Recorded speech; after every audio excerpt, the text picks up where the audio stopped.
Friends, कैसे हैं। मैं फिर आ गया हूं आपके बीच थोड़ा कुछ आपसे बात करने के लिए और थोड़ा कुछ आपकी सुनने और थोड़ा मैं अपनी सुनाने। तो जैसा कि हम लोग कल जो मैंने वीडियो अपलोड किए थे, अगर आप लोगों ने देखा हो, और तो हम लोग वेव ऑप्टिक्स डिस्कस कर रहे थे।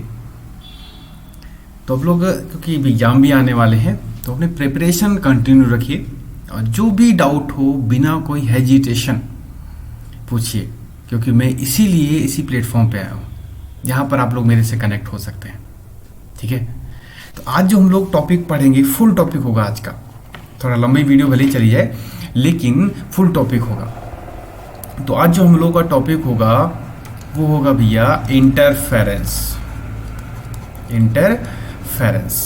जी हाँ, बहुत आसान सा, कठिन नहीं। हाँ, लंबा टॉपिक होगा लेकिन कठिन नहीं है। मेरे पास कठिन वर्ड होता ही नहीं है। ठीक है, देखो जरा।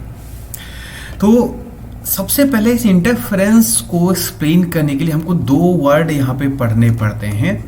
कौन कौन से? एक तो सुपरपोजिशन वर्ड पढ़ेंगे, एक तो हम पढ़ेंगे कोहेरेंट वर्ड पढ़ेंगे। ठीक है, एक तो सुपर प्रिंसिपल पढ़ेंगे, कोहेरेंट वर्ड पढ़ेंगे। तो सबसे पहले सुपरपोजिशन प्रिंसिपल, इसको हम लोग बोलते हैं ज़्यादातर। सुपरपोजिशन प्रिंसिपल ये क्या होता है? देखो, जैसे मान लेते हैं मेरे पास दो वेव्स हैं, क्योंकि ये वेव ऑप्टिक्स पढ़ रहे हैं इसलिए दो वेव लेंगे। ये दो वेव हमारे पास हो गई। ठीक है, ये पहली वेव हो गई, ये दूसरी वेव हो गई। इस वेव का जो एम्पलीट्यूड है वो y1 है और इस वेव का जो एम्पलीट्यूड है वो y2 है। और अगर ये दोनों वेव सेम डायरेक्शन में प्रोपोगेट हो रही हैं तो उनके सुपरपोजिशन मतलब एक दूसरे के ऊपर, जैसे ये वेव जा रही है और एक ये वेव जा रही है तो दोनों एक दूसरे के ऊपर ऐसे आ जाए। ठीक है, तो ये सुपर इम्पोज हो गई। जैसे एक ये टैक्सी वाला है, ठीक है, ये टैक्सी वाला जा रहा है, एक पैसेंजर ने हाथ दिया तो पैसेंजर भी एक वेव हो गया, टैक्सी एक वेव हो गई। टैक्सी के अंदर वो पैसेंजर बैठ जाता है तो ये हो गया सुपर इम्पोज। तो वही है कि यहाँ पर दोनों, ये टैक्सी है, ये ड्राइवर, ये है पैसेंजर, इसने हाथ दिया, इसने रोक दिया और उसके ऊपर बैठ गया। सेम डायरेक्शन में जा रहा है तो एक हमको नई वेव मिलती है। इस वेव का एम्पलीट्यूड अगर हम y मानते हैं तो इस वेव का जो एम्पलीट्यूड होगा वो दोनों के एडिशन के बराबर होता है। यही सुपरपोजिशन प्रिंसिपल है। और इस वेव को, जो हमको नई वेव मिलती है, इसको बोलते हो रिजल्टेंट वेव। इसको बोलते हो रिजल्टेंट वेव। ठीक है, अगर ये दोनों वेव अपोजिट में जाए, मतलब एक ऐसे जाए, फर्स्ट वाली इधर जाए और सेकेंड वाली इधर जाए, मीन्स इस तरीके से अगर हम बनाएं, इस तरीके से डायरेक्शन अपोजिट कर दें, ये या 180 का फेज डिफरेंस कह दीजिए, तो यहाँ पर जो नेट हमको एम्पलीट्यूड मिलेगा y = y1 - y2।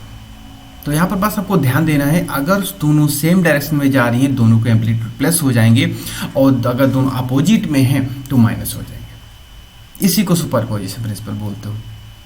राइट, चलो आगे बढ़ते हैं। उसके बाद हम लोग एक दूसरा वर्ड ही पढ़े थे, कोहेरेंट।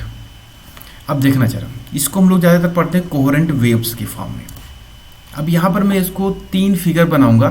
3 फिगर बनाने के बाद इसको एक्सप्लेन करता हूँ। देखना जरा, एक तो मैंने ये बना दिया इस तरीके से। ठीक है, ये एक वेव बना दी, दूसरी वेव इस तरीके से बना दी, ये पहली वेव का सेट हो गया। एक मैं दूसरा वेव बनाता हूं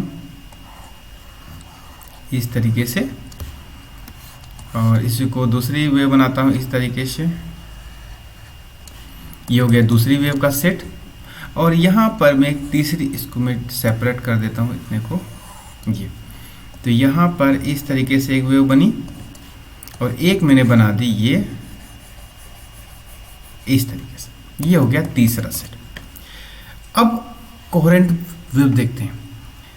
यहाँ पर कोहेरेंट वेव ऐसी waves, 2 or more than 2 waves, 2 or more than two waves, two or more than two waves, जब ये सेम डायरेक्शन में प्रोपोगेट होती हैं, या ऐसा कर सकते हो when two or more than two waves maintain a constant phase difference, maintain a constant phase difference। देखो जरा, दोनों वेव जो लेते हैं वो सेम वेवलेंथ की होनी चाहिए, दोनों वेव्स सेम फ्रीक्वेंसी की होनी चाहिए और सेम फेज होना चाहिए, सेम फेज। ये तीन कंडीशन जरूरी है भैया। तो दो वेव जिनके पास सेम वेवलेंथ हो, सेम फ्रीक्वेंसी हो और सेम फेज को हम लोग कांस्टेंट फेज भी बोल सकते हो, कांस्टेंट फेज भी बोल सकते हो। कांस्टेंट फेज मतलब अभी जैसे यहाँ देखो, ये दोनों वेव्स की तरफ देखो ध्यान से कि दोनों सेम से साथ साथ उठ रही हैं, साथ साथ गिर रही हैं, दोनों वेव्स साथ साथ उठ रही हैं, साथ साथ गिर रही है। देखो ये उठ रही है और ये भी उठ रही है, दोनों साथ साथ उठ रही है। इसका मतलब यहाँ पे जो फेज है, फेज डिफरेंस वो क्या है, 0 है। चलो दूसरे सेट पे आते हैं। ये वेव उठ रही है और ये वेव डाउन हो रही है, तो यहाँ पे फेज मतलब एंगल होता है, फेज डिफरेंस हो गया हमारा 180 डिग्री का। ठीक है, यहाँ पे देखिए थर्ड वाली में कुछ नहीं कर सकते कि ये उठ रही है, यहाँ पर तो कुछ नहीं कर सकते, यानी कि no constant phase difference, no constant phase difference. ठीक है, अभी पहले दूसरे में देखिए कि 0 इसमें है, सेकेंड वाले में 180 है। इसका मतलब ये हुआ कि जब तक ये दोनों वेव चलेंगी ये फेज डिफरेंस फर्स्ट वाली में 0 रहेगा, सेकेंड वाली में 180 रहेगा। तो ये जो फर्स्ट सेट में दोनों वेव्स हैं, सेकेंड वाले सेट में दोनों वेव्स हैं, ये वाले दोनों, इनको कहा जाता है कोहेरेंट वेव्स। ठीक है, यानी कि ऐसी दो वेव, टू और more than two waves which maintain a constant phase difference over a distance, long distance, तो वो दोनों वेव्स क्या कहलाएंगी, कोहेरेंट वेव्स कहलाएंगी। और ये दोनों वेव किसी न किसी सोर्स से निकली होंगी, तो वो सोर्सेस क्या कहलाते हैं, कोहेरेंट सोर्सेस कहलाते हैं। बस हो गया, क्लियर। देखो थोड़ा सा आगे बढ़ते हैं। अब यहां पर टू इंडिपेंडेंट, मतलब ये एक सोर्स अलग है, ये सोर्स अलग है, हमको नहीं पता, ना इसके बारे में पता है ना इसके बारे में पता है। तो इन सोर्सेस से जो हमको वेव्स मिलेंगी, इन सोर्सेस से जो हमको वेव्स मिलेंगी, two independent source can not be coherent sources, ये ध्यान रखना है। दो इंडिपेंडेंट सोर्सेस कोहेरेंट सोर्स हो नहीं सकते, क्योंकि same frequency, same wavelength, same phase possible ही नहीं है। ठीक है, तो same wavelength, same frequency condition possible नहीं है, तो इसलिए two independent source can not be coherent source. ये लिख देंगे, two independent source can not be coherent source, coherent भी सोर्सेस। ठीक है, तो two independent sources can not be coherent sources. तो कोहेरेंट सोर्सेस कौन हो सकते हैं?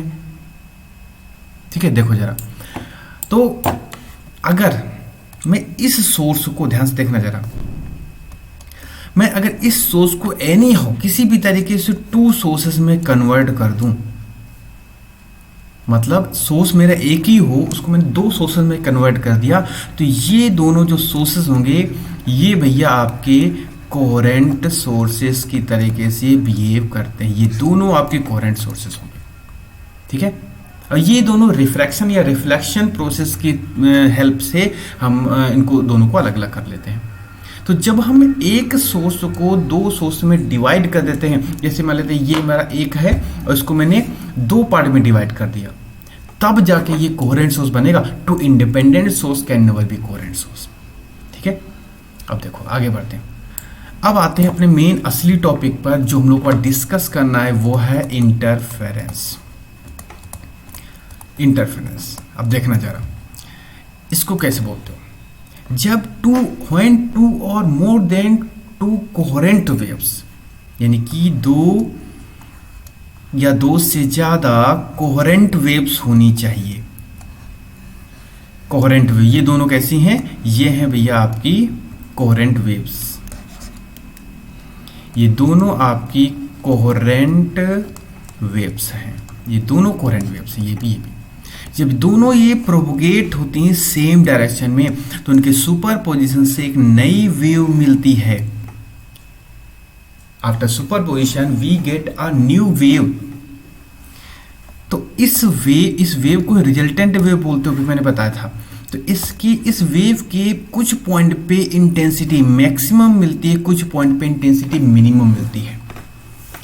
तो इसी मैक्सिमम और मिनिमम इंटेंसिटी के डिस्ट्रीब्यूशन को हम लोग इंटरफेरेंस बोलते हो। The redistribution of energy is known as interference. कहीं पे मिनिमम, कहीं पे मैक्सिमम, कहीं पे मिनिमम, कहीं पे मैक्सिमम। तो यही जो पैटर्न है यही इंटरफेरेंस बोला जाता है। और ये जरूरी नहीं है, ये जो पैटर्न आपको मिलेगा एक लीनियर में भी मिल सकता है, कॉम्प्लेक्स शेप में भी मिल सकता है, किसी भी शेप में मिल सकता है। तो जिन पॉइंटों पे आपको इंटेंसिटी यहाँ पे जो इंटेंसिटी है वो मैक्सिमम है और यहाँ पर जो इंटेंसिटी है वो मिनिमम है। जहाँ पे इंटेंसिटी मैक्सिमम होती है यानी कि मैक्स इंटेंसिटी, तो वहां पर हम बोलते होता है कंस्ट्रक्टिव इंटरफेरेंस। और जहां पर इंटेंसिटी मिनिमम है वहां पे बोलते हो डिस्ट्रक्टिव इंटरफेरेंस हो रहा है, डिस्ट्रक्टिव इंटरफेरेंस। तो इसका मतलब क्या हुआ, हम इंटरफेरेंस को दो पार्ट में डिवाइड भी कर सकते हैं, एक कंस्ट्रक्टिव एंड डिस्ट्रक्टिव इंटरफेरेंस। मतलब जिन पॉइंटों पे इंटेंसिटी मैक्सिमम मिलती है उन पॉइंट वहां पर बोलते हो कंस्ट्रक्टिव इंटरफेरेंस हो रहा है, और जहां पर इंटेंसिटी मिनिमम मिलती है वहां पे बोलते हो डिस्ट्रक्टिव इंटरफेरेंस हो रहा है। अब बोलने से थोड़ी ना कुछ होता है, क्यों? बोलने का ऐसा तो आप लोग बहुत ज्यादा बोलते रहते हो। लो, अगर हमको कंडीशन डेवलप करनी है कि किन कंडीशन पे हम मैक्सिमम मिलेगा और मिनिमम पे क्या मिलेगा, मिनिमम किन कंडीशन मिलेगी, ठीक है। अब देखो जरा हम वो कंडीशन सब देखते हैं। अब जो आएगा आपके सामने, अब आता है मजे वाला मोशन। देखो, तो अब हमको क्या करना है, सबसे पहले मैंने दो वेव्स ले ली, कोहेरेंट वेव्स लेना भैया, ध्यान रखना है। एक वेव ये और एक वेव ये, ठीक है। एक सेम भी हो सकती है, डिफरेंट भी हो सकती है। तो इनके लिए इक्वेशन, ये हार्मोनिक इक्वेशन है। तो y1 is equal to a sine omega t। इसके लिए इक्वेशन बना लेते हैं, y is equal to b sine omega t plus 5। ये इक्वेशन फर्स्ट, ये इक्वेशन सेकेंड। अब ये अगर आपने 11th में पढ़ा है कि ये हार्मोनिक वेव के इक्वेशंस को रिप्रेजेंट करता है, तो आपको पता होगा इसमें क्या है। यहाँ पे a और b जो है वो है इन वेव्स के एम्पलीट्यूड। a इसका एम्पलीट्यूड है, तो ये b इसका एम्पलीट्यूड है। ओमेगा जो है वो एंगुलर वेलोसिटी या एंगुलर फ्रीक्वेंसी जो भी आप बोल सकते हो। और y1 जो है वो y है कि at any time the displacement of particle from the mean position, ठीक है। तो यहाँ पर ये दोनों वेव्स की इक्वेशन हो गई। अब ये वेव दोनों सेम डायरेक्शन में प्रोपोगेट हो रही है, तो क्या होगा, सुपरपोजिशन होगा। सेम डायरेक्शन है तो y is equal to y1 plus y2 रख दीजिए। a sine omega t plus b sine, ये वाला यहां पे लगेगा भैया, ठीक है। तो b sine omega t plus 5, बस इसको सॉल्व करना है, देखना जरा। तो y is equal to a sine omega t plus b, और एक फॉर्मूला आपने ट्रिग्नोमेट्री में पढ़ा था, sine a plus b is equal to sine a cos b plus cos a sine b, ठीक है। ये फॉर्मूला आपको ये लगा देना है। देखो जरा कैसे, sign omega t into cos 5 plus, यहाँ ब्रैकेट लगा दें, cos omega t into sine 5, ठीक है। अब यहाँ ब्रैकेट अच्छा नहीं लग रहा है, ब्रैकेट हटा दीजिए। A sine omega T plus B sine omega T cos phi plus B cos omega T into sine phi. ठीक है, ये मैंने इक्वेशन बना दी। अब देखना जरा यहाँ पर सबसे हमको दो चीज़ प्रूव करनी है, एक तो कंडीशंस और एक तो कि जो रिजल्टेंट वेव हमको मिलती है, मैंने कहा ना रिजल्टेंट वेव आपको ऐसे मिलती है जैसी इनपुट ले रहे हो वैसे आउटपुट मिलता है, लेकिन कैसे, हाउ कैन यू से, साइंस है, फिजिक्स है, हर चीज़ प्रूव करनी पड़ती है। देखो जरा, तो इसके लिए हम क्या करते हैं, यहाँ पे देखो जरा थोड़ा सा इसको सॉल्व कर लेते हैं। ये ओमेगा टी, ये ओमेगा टी, ये जैसा दिख रहा है ना, कॉमन ले लो, तो y equal to A plus B cos phi, और ये हो जाएगा sine omega T plus B sine phi, ये हो जाएगा कॉस ओमेगा टी। ठीक है, अब हम यहाँ पर जो रिप्लेसमेंट देंगे वो थोड़ा आपको लर्न करना पड़ेगा। Let A plus B cos phi equal to, इसको हम लिख लेते हैं आर कॉस थीटा, और बी साइन फाई को हम लोग रिप्लेस करेंगे आर साइन थीटा से। ये रिप्लेसमेंट को देना है, ये चीज आपको लर्न कर लेनी है। ठीक है, और इसको हम लोग इक्वेशन स्टार भी लगा दे रहे। ठीक है, अब देखो जरा ये रिप्लेसमेंट का हम लोग यहाँ पे यूज कर लें तो क्या हो जाएगा, R cos theta sine omega T plus R sine theta, ये हो जाएगा कॉस ओमेगा टी। दोनों से और कॉमन ले लीजिए, देखो जरा क्या बचा, cos A sine B, sign A cos B, तो इसको मैं ऐसे लिख सकते हो sign omega T plus theta. देख लो, ये हो गया क्वेश्चन थर्ड। तो ये जो वेव भैया आई, ये जो इक्वेशन आई है, ये है रिजल्टेंट वेव की इक्वेशन। इसको हम लिखे दे रहे हैं equation of resultant wave, equation of resultant. अब देखना जरा, जैसा हमने इनपुट लिया था इक्वेशन फर्स्ट एंड सेकंड पे नजर जाए आपकी, एक ये और एक ये, जैसा मैंने कुछ लिया था बिल्कुल लगभग उसी तरीके से आपका ये रिजल्टेंट वेव की इक्वेशन आ गई। इसका मतलब ये हुआ कि जैसा इनपुट होता है वैसे ही आफ्टर सुपर पोजिशन हमको आउटपुट मिलता है। ठीक है, तो अब देखो जरा, ये तो एक पोर्शन हमारा सॉल्व हो गया कि जैसा इनपुट वैसा ही आउटपुट। अब हमको चाहिए कंडीशंस। अब आपको इक्वेशन स्टार से चलना है। नाउ फ्रॉम इक्वेशन स्टार, ठीक है, देखना जरा, A plus B cos phi is equal to R cos theta, ये इक्वेशन थी, और B sine phi is equal to R sine theta. ठीक है, ये इक्वेशन थी हमारी। तो इसको अब क्या करेंगे, इसको हम लोग स्टार डैश दे देते हैं, इसको स्टार डबल देते रहते हैं। ठीक है, या इसको ऐसा करो, इसको ये ना रखो, या इसको थर्ड हो गया तो फोर्थ दे दीजिए, फिफ्थ दे दीजिए, बहुत अपने पास संख्या पड़ी। ठीक है, इसको क्या करना है, स्क्वायर कर देना है और ऐड कर देना है। देखो, इक्वेशन फोर्थ का स्क्वायर करो प्लस इक्वेशन फिफ्थ का स्क्वायर करो और ऐड कर दीजिए। ठीक है, क्या होगा, A plus B cos phi का whole square plus B sine phi का होल स्क्वायर इक्वल टू, ये भी तो होगा, R square cos square theta plus sine square theta. और आपको पता भी है कि cos square theta plus sine square theta is equal to 1 होता है।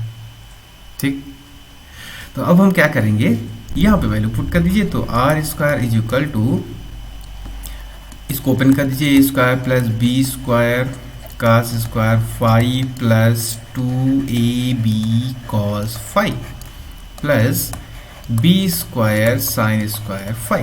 देख लो, बस मैंने जो इधर लिखा था RHS में उसको बस इधर का कर दिया, इधर कर दिया बस। तो अब क्या करना देखो जरा, ये पोर्शन और ये पोर्शन से बी स्क्वायर कम हो जाएगा, क्या बचेगा sine square 5 plus cos square 5, ये 1 हो जाएगा। तो R इक्वल टू हो गया A square plus B square plus 2ab cos phi.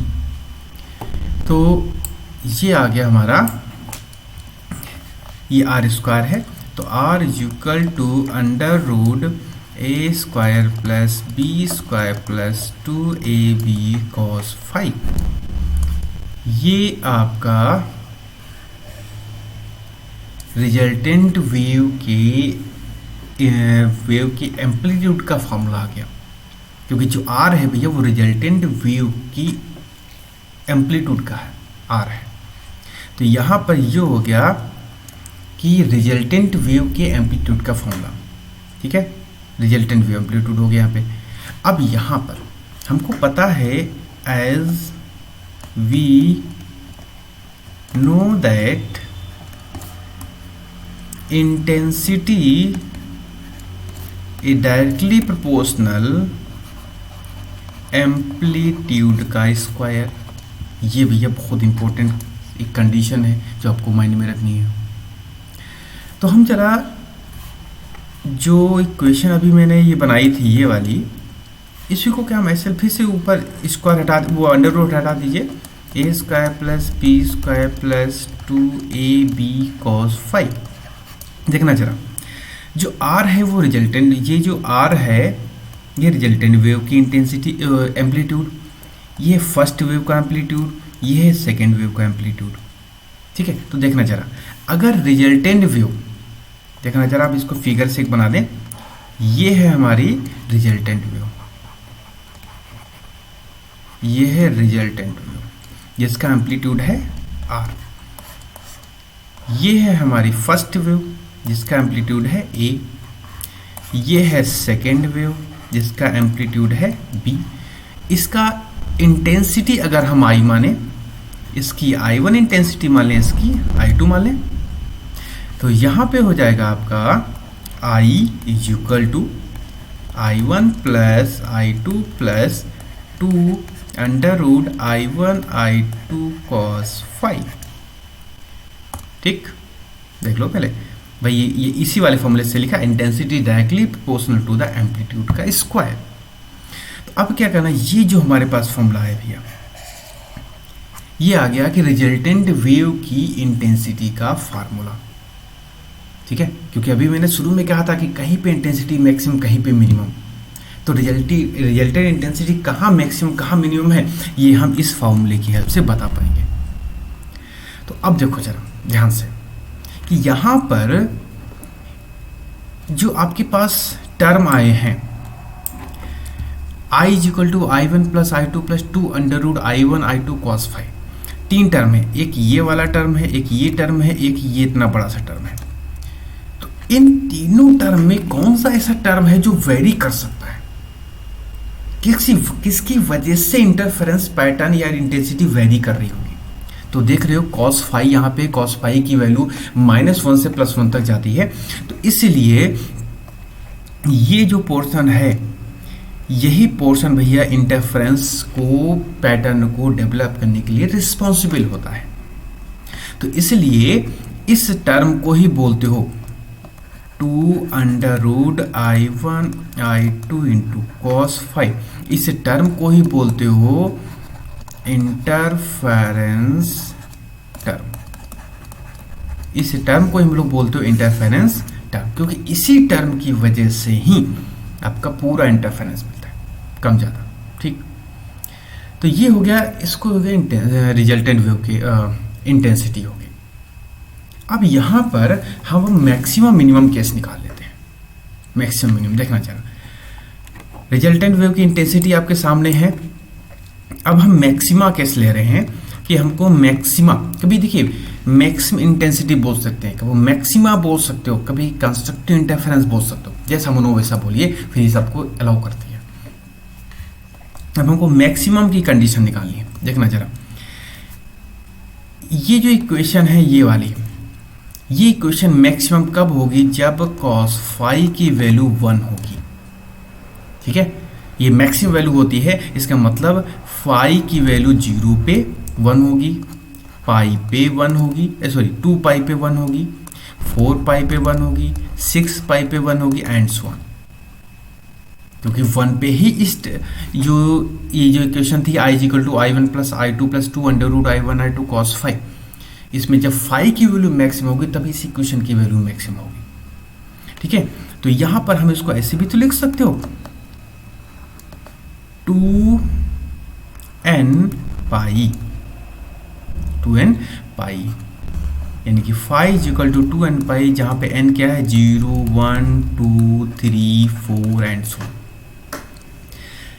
यानी कि जब फेज डिफरेंस 2n पाई होगा तभी हमारा कॉन्स्ट्रक्टिव इंटरफेरेंस मिलेगा।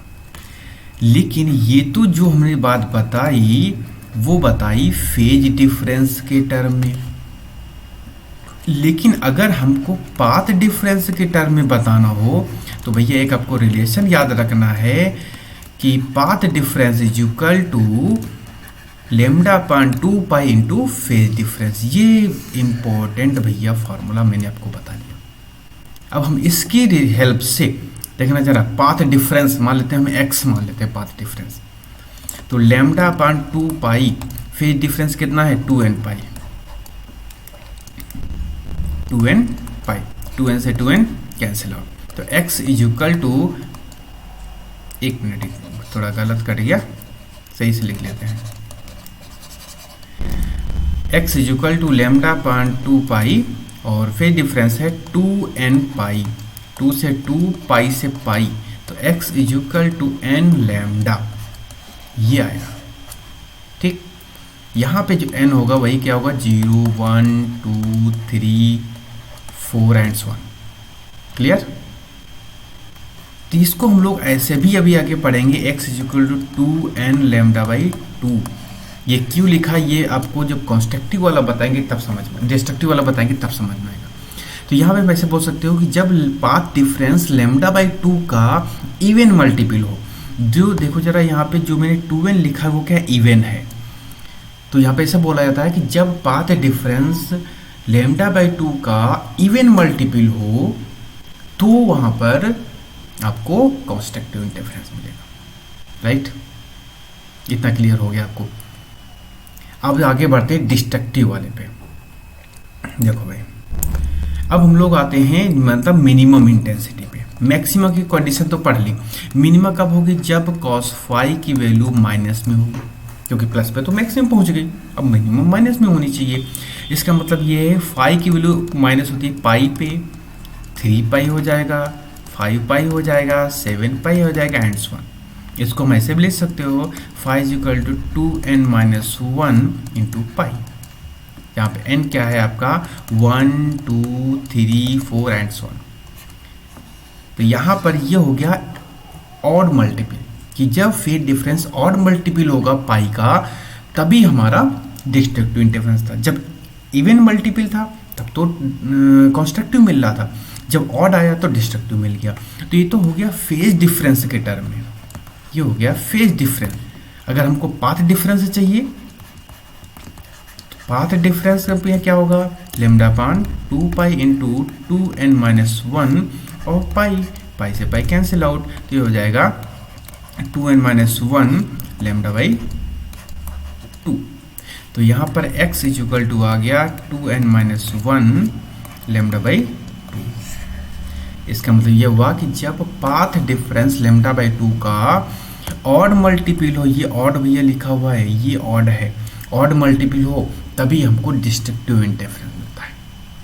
अब देखना, अब ये जो मैंने लिखा था x is equal to 2n lambda by 2 और लेमडा बाई 2 है, यहाँ पर भी लेमडा बाई 2, इसलिए मैंने लिखा था कि डिस्ट्रक्टिव में लेमडा बाई 2 हटा नहीं सकते, और यहाँ पर आपको चाहो तो n लेमडा लिख सकते हो, जो कोई फर्क नहीं पड़ता। याद करने के हिसाब से मैंने आपको बताया था कि याद करने में आसानी आ जाएगी, जब पाथ डिफरेंस लेमडा बाई 2 का इवन मल्टीपल हो तो डिस्ट्रक्टिव, सॉरी कॉन्स्ट्रक्टिव, जब लेमडा बाई 2 का ऑड मल्टीपल हो तो डिस्ट्रक्टिव इंटरफेरेंस।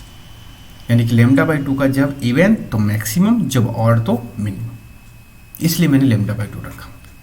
ठीक, आई थिंक आपको कंडीशन सारी समझ में आ गई होगी। अब थोड़ा आगे बढ़ते हैं।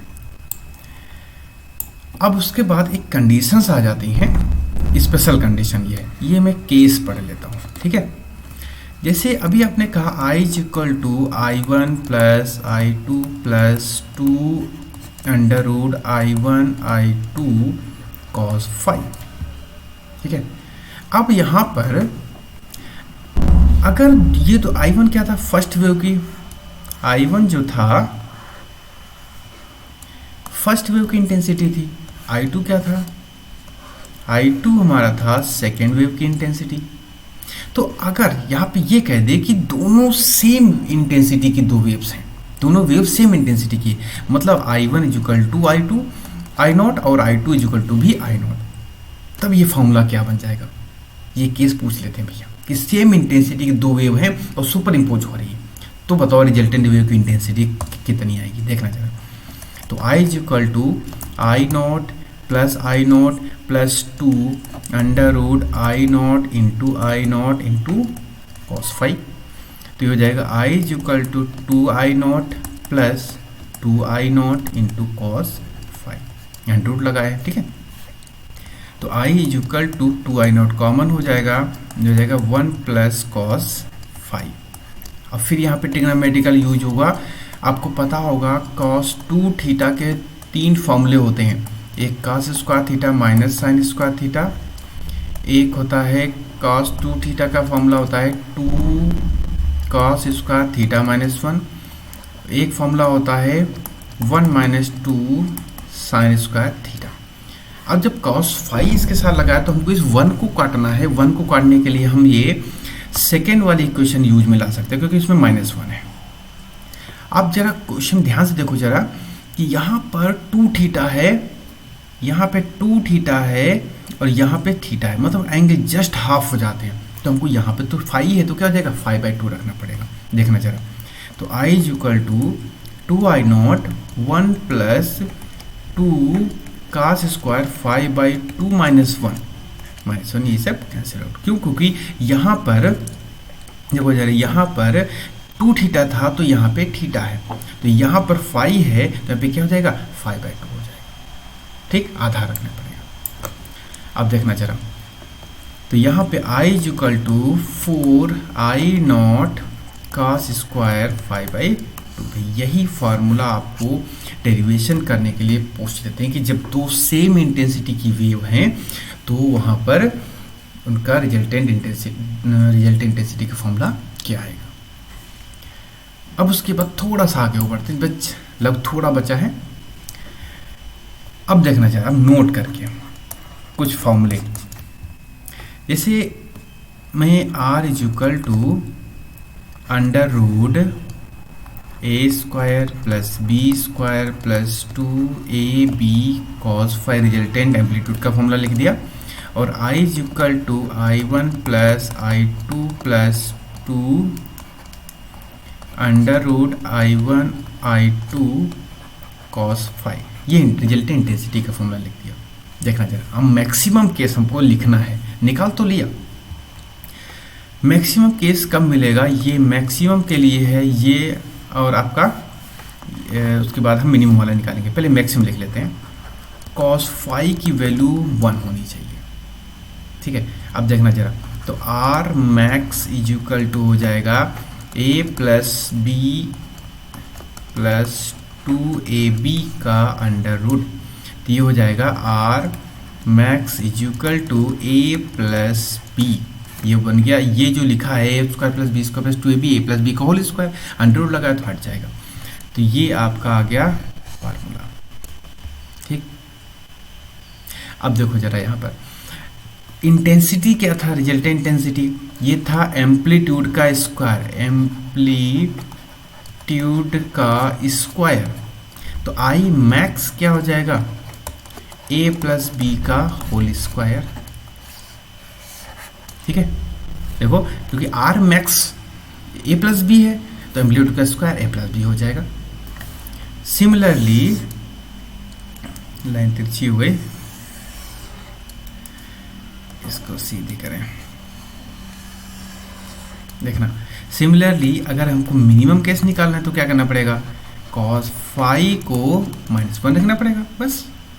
देखो तो r मिनिमम क्या हो जाएगा, अब ऊपर वाले इसमें देखो जरा, यहाँ पे cos फाई वैल्यू -1 रखेंगे तो ये बनेगा a² + b² - 2ab। तो फॉर्मूला क्या हो जाएगा, a - b। तो सिमिलरली आई मिनिमम निकालेंगे ये हो जाएगा a - b का होल स्क्वायर। ठीक है, तो ये भैया जो 4 फॉर्मूले आए हैं ये न्यूमेरिकल के पॉइंट ऑफ व्यू से इंपॉर्टेंट है, न्यूमेरिकल के पॉइंट ऑफ व्यू से। अब जैसे पूछ देता है कभी कभी कि एक वेव ये है, एक वेव है जिसका एम्पलीट्यूड a है, ये दूसरी वेव है जिसका एम्पलीट्यूड b है, अब मैक्सिमम इंटेंसिटी का एम्पलीट्यूड बताइए, जो इंटेंसिटी होगी मैक्सिमम इंटेंसिटी कितनी होगी, बस इतना है। तो हमको अगर पता नहीं है आई मैक्स होता है a + b का होल स्क्वायर, तो फिर हम लॉन्ग मेथड पे जाते हैं। तो इतने इस क्वेश्चन आते हैं। ठीक है, तो इसी के साथ ये जो आपका इंटरफेरेंस वाला टर्म था, टॉपिक था, ये यहाँ पे क्लोज होता है। अब हम लोग नेक्स्ट जो क्लास होगी हम लोग की, जो हम लोग नेक्स्ट पढ़ेंगे वो होगा यंग डबल स्लिट एक्सपेरिमेंट। ये हम लोग नेक्स्ट वीडियो में डिस्कस करेंगे, बहुत इंपॉर्टेंट होने वाला है। तो आज इंटरफेरेंस टॉपिक मैंने आपको क्लियर कर दिया पूरा। अगर आपको कोई डाउट हो तो सीधे सीधे जो नीचे पोर्शन बना होता है कमेंट वाला, वहाँ पे आप अपना प्रॉब्लम पूछ सकते हो। और अगर आपने चैनल को सब्सक्राइब नहीं किया है अभी तक, प्लीज़ सब्सक्राइब कर दीजिए और लाइक शेयर कर दीजिए। जो भी आपको लोग जानने पहचानने वाले हैं उनको बताइए, क्योंकि ये चैनल मैंने आप लोगों के लिए ही चालू किया है, जहाँ पर आप लोग बिना कोई हेजिटेशन के जब मन हो तब पढ़िए, कोई दिक्कत नहीं है। ठीक है, तो आपसे मिलते हैं फिर नेक्स्ट वीडियो में। जय हिंद, आप लोग अपना ख्याल रखिए, टेक केयर, बाय बाय।